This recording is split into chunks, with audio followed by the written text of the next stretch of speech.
बिस्मिल्लाहिर्रहमानिर्रहीम। अस्सलाम वालेकुम। खुश रहें, आबाद रहें, जहाँ भी रहें हैप्पी रहें और हेल्दी रहें। तो मैं हूँ फ़ायज़ा और वेलकम करती हूँ आपको चटपटे पकवान में। तो सर्दियों में गाजर का हलवा सभी लोगों को बहुत ही पसंद आता है। ऑलमोस्ट सभी घरों में बनाया जाता है। आज जो गाजर का हलवा मैं आपको बताने जा रही हूँ, सिर्फ़ 3 चीज़ों से मिलकर बनाया है मैंने। ना इसमें मैंने चीनी का इस्तेमाल किया है, ना खोए का और ना दूध का। देखें कैसा मार्केट स्टाइल और ज़बरदस्त किस्म का हलवा तैयार हुआ है। सिर्फ 20 से 25 मिनट में आप हलवा तैयार करके मेहमानों के सामने रख सकते हैं और अपनी फैमिली को भी इंजॉय करवा सकते हैं। तो चलें जल्दी से चलते हैं अपने किचन में और बनाते हैं मज़ेदार सा गाजर का हलवा। गाजर का हलवा बनाने के लिए सबसे पहले कढ़ाई में मैंने ले लिया है आधा कप घी। आप चाहें तो देसी घी भी ले सकते हैं। इसमें डालेंगे 3 से 4 हरी इलायची। इलायची को खोल कर डाल दें ताकि अच्छी सी खुशबू मिले। 20 से 30 सेकंड के लिए ऑयल में इसको गर्म होने दें। इसके बाद इसमें डाल देंगे गाजरें। गाजर है मेरे पास 2 किलो।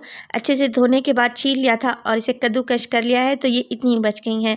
सारी गाजर यहाँ पर मैं कढ़ाई में ऐड कर चुकी हूँ। अब हमने क्या करना है, यहाँ पर गाजरों को बहुत अच्छे तरीके से भून लेना है ताकि इनका कच्चापन चला जाए और जब हम हलवा खाएं तो हमें अच्छा सा फ्लेवर मिले।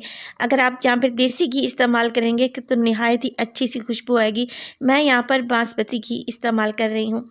तो ये देखें गाजरों को अच्छे से भून लूँगी तकरीबन 7 से 8 मिनट के लिए। ये थोड़ी सी श्रिंक भी हो जाएंगी और हल्की सी सॉफ्ट भी पड़ जाएंगी। जब गाजर अच्छे से भून जाए तो अब हम इन्हें इस स्टेज पर गाजर को बहुत ही अच्छे तरीके से भून लिया है। देखिए हमने इसमें दूध शामिल नहीं किया। तो इसको सॉफ्ट करने के लिए, गलाने के लिए मैं इसमें डालूँगी पानी।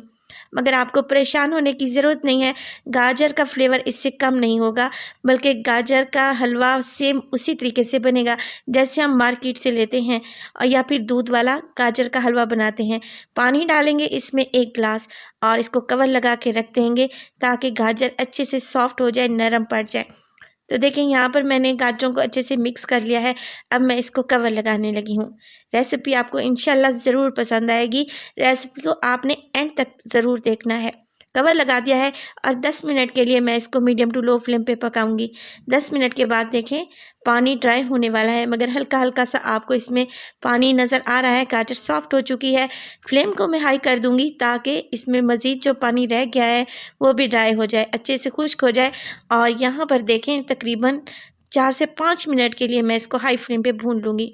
अब देखें यहाँ पर गाजरें अच्छे से भुन चुकी हैं, ये सॉफ्ट भी हो चुकी हैं और इस स्टेज पर जो इसमें मैं डालने लगी हूँ, इससे हमें इसमें ना चीनी डालने की ज़रूरत है, ना खोया और ना ही दूध, ना ही मिल्क पाउडर। तो मैं इसमें डालूँगी बर्फ़ी। जी हाँ, बर्फ़ी ले रही हूँ मैं 300 ग्राम।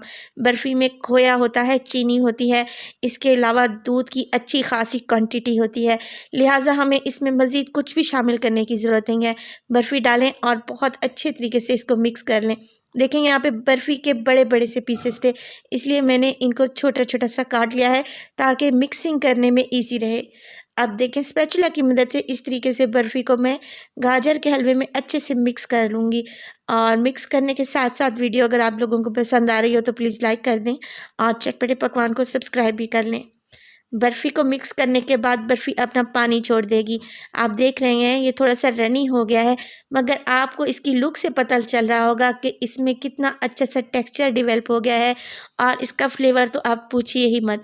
ये इतना ज़बरदस्त बनेगा कि आप हर बार ऐसे ही हलवा बनाना चाहेंगे। बर्फ़ी को मैंने हलवे में अच्छे तरीके से मिक्स कर लिया है। अब मज़ीद इसको भून लेंगे 4 से 5 मिनट के लिए ताकि ये अपने किनारे छोड़ दे, इसका ऑयल निकल आए और ये शाइनी भी हो जाए। और देखें यहाँ पर 4 से 5 मिनट के लिए मुसलसल इसको चम्मच चलाते हुए मैंने बहुत ही अच्छे तरीके से भून लिया है। इसका कलर शाइनी हो चुका है, इसके ऊपर एक शाइन सी आ गई है, ये इकट्ठा होना शुरू हो गया है, तो हलवा हमारा तैयार है। इसमें डालेंगे ड्राई फ्रूट्स, आप अपनी पसंद के मुताबिक डालें। मैं पिस्ते और बादाम डाल रही हूँ। और लीजिए जनाब, मज़ेदार सा हमारा हलवा मिनटों में तैयार हो गया। इस रेसिपी को ज़रूर ट्राई कीजिएगा। रेसिपी इंशाल्लाह आप लोगों को ज़रूर पसंद आएगी। रेसिपी अच्छी लगे तो प्लीज़ लाइक कर दें और चटपटे पकवान को सब्सक्राइब भी कर लें और अपनी फैमिली और फ्रेंड्स में भी शेयर किया करें। तो अपना बहुत सारा ख्याल रखिएगा। फ़ायज़ा को भी अपनी दुआओं में याद रखिएगा। मुझे दीजिए इजाज़त। टिल देन, अल्लाह निगहबान।